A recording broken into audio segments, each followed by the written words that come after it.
Samuel Leroy Jackson is a name that I'm sure you're all familiar with. He's been in some of the biggest, most renowned films and franchises to ever exist. See, Sam grew up in 1948, predating the Civil Rights Act of 1964, meaning that for most of Sam's early life, he didn't have guaranteed rights that Black and brown people have been blessed with today.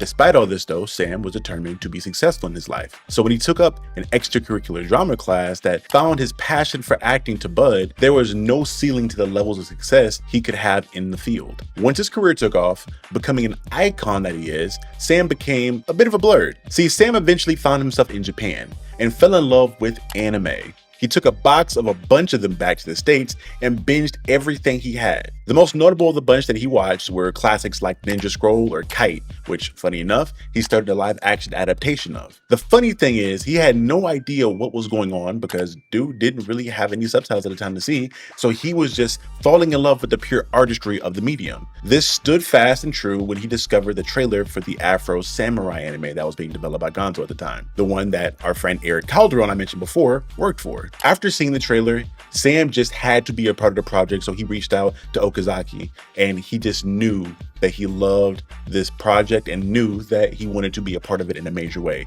Sam was locked in. He not only gave his input on the production in other ways, but he played two leading characters in the anime itself, the roles of Afro Samurai himself and the prominent character Ninja as well. Sam going to bat for this series so hard helped the series really get a budget of $1 million per episode. This for anime back then was at least 4 to 5 times more than the average anime at the time was really getting money for. This definitely paid off due to the show having some of the most beautiful, and I repeat, beautiful animation that ever be done in anime, period. This being loved immediately by the Black community as a whole, and for the most part, even beyond the culture, the series was revered so much to the point that it is one of the only anime to ever receive an Emmy for outstanding individual achievement in animation. People, especially Black people, had been waiting for a protagonist who looked like them doing such amazing things on screen. Even the women were shown to be just as formidable combatants as any other character in the series. This all placed in a setting with no racial divide for the most part,